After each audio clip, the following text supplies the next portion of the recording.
Everyone, welcome back on our channel Krishnalal. तो आज के इस वीडियो में हम डिस्कस करने वाले हैं कि धनिये की खेती किस प्रकार से की जाती है।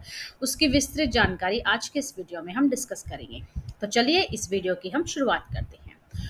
तो धनिया भारत की प्रमुख मसाला फसलों में से एक है। इसकी खेती भी भारत के बहुत बड़े पैमाने पर की जाती है, जिसे हम मसाला फसल के रूप में जानते हैं। धनिये के पौधे से प्राप्त बीज और पौधे दोनों का उपयोग किया जाता है। भारत में धनिया की खेती बहुत प्रमुखता से की जाती है, जैसे कि मध्य प्रदेश, महाराष्ट्र, उत्तर प्रदेश, राजस्थान, आंध्र प्रदेश धनिया उत्पादन करने वाले प्रमुख राज्य हैं। धनिया हमारे शरीर को भी कई बीमारियों से बचाता है, क्योंकि इसके अंदर calcium, iron, fibre, vitamin A, vitamin C, carotene और कॉपर जैसी इत्यादि जो चीज़ें हैं इसमें पाई जाती हैं। अब बात आती है कि धनिया की खेती के लिए बुआई का सही समय क्या है। धनिया की खेती हम रबी के फसल के रूप में करते हैं। धनिया की बुआई का समय अक्टूबर से दिसंबर तक का होता है। धनिया की खेती अगर सही समय पर की जाए तो अच्छी पैदावार हो सकती है। अगर किसान हरे पत्ते के रूप में इसकी बिजाई करे तो काफ़ी फायदा मिल सकता है, जैसा कि आप इस पिक्चर में देख सकते हैं। ठंड और पाले से बचाव के लिए धनिया की खेती नवंबर के दूसरे सप्ताह में करनी चाहिए, ताकि ठंड और पाले से हम उसको बचा सकें। अब बात आती है कि धनिया की खेती के लिए सही मिट्टी का चुनाव हम किस प्रकार करें और कौन सी मिट्टी जो है धनिया की पैदावार को बढ़ाती है। धनिया की खेती के लिए उचित जल निकासी वाली जमीन सबसे अच्छी मानी जाती है। किसान इसकी खेती अगर बुलई दोमट मिट्टी में करे तो काफी फायदा हो सकता है। ज्यादा पानी वाली जगह पर किसान भाइयों को काली मिट्टी का चुनाव करना चाहिए। वहीं धनिया की खेती के लिए भूमि का जो पीएच मान है 6.5 से 7.5 के बीच में होना जरूरी है। धनिये का पौधा शीतोष्ण जलवायु वाला पौधा माना जाता है, इसलिए इसकी खेती शुष्क और ठंडे जलवायु में की जाती है। धनिये के पौधे पर बीज आते समय ठंड का होना ज़रूरी होता है। इसकी वजह से बीज खुशबूदार और अच्छी गुणवत्ता वाले बनते हैं, लेकिन ठंड के मौसम में गिरने वाला पाला इसके पौधे को ज़्यादा नुकसान पहुंचा सकता है। अब बात आती है कि धनिये की फसल के लिए खेत की तैयारी हम किस प्रकार से करें। तो धनिया की खेती करते समय यह ध्यान देना चाहिए कि खेत में ज़्यादा खरपतवार ना हो। अगर इसकी खेती सिंचित क्षेत्र में कर रहे हैं तो भूमि में पानी का होना अत्यंत ज़रूरी है। इसके बाद खेत को अच्छे से पलेव कर बुआई करनी चाहिए, और ऐसा करने से जमीन के ठेले बनेंगे और खरपतवार के जो बीज हैं वो अंकुरित होने से पहले ही खत्म हो जाएंगे। सबसे पहले खेती की अच्छे से जुताई करें, उसके बाद खेत को ऐसे ही खुला छोड़ दें।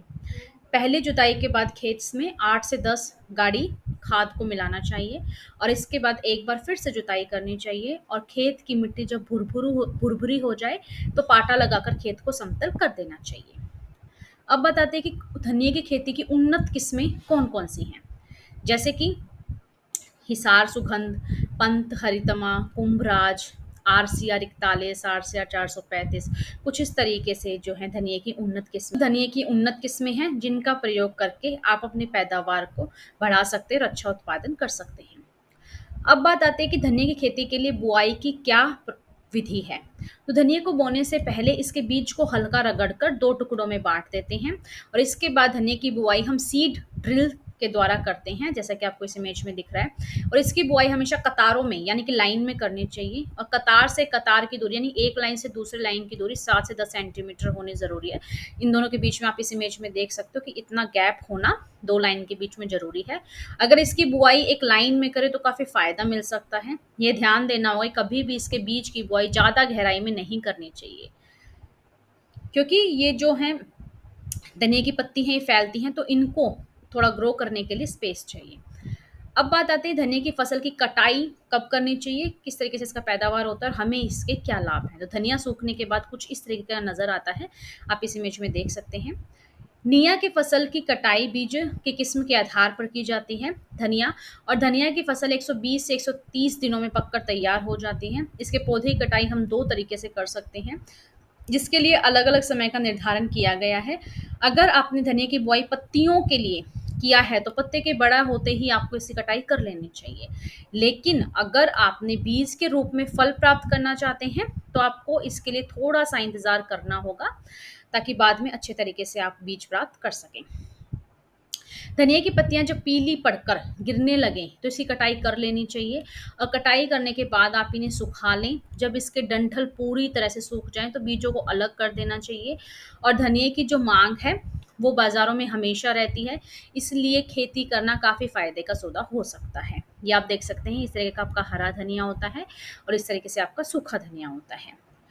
तो आज की इस वीडियो में हमने जाना कि धनिया की खेती किस प्रकार से करनी चाहिए और कैसे हम खेती में हम इसके उन्नत किस्मों का प्रयोग करके कैसे इसकी पैदावार बढ़ा सकते हो, किसान अपनी आय में मुनाफा पा सकते हैं।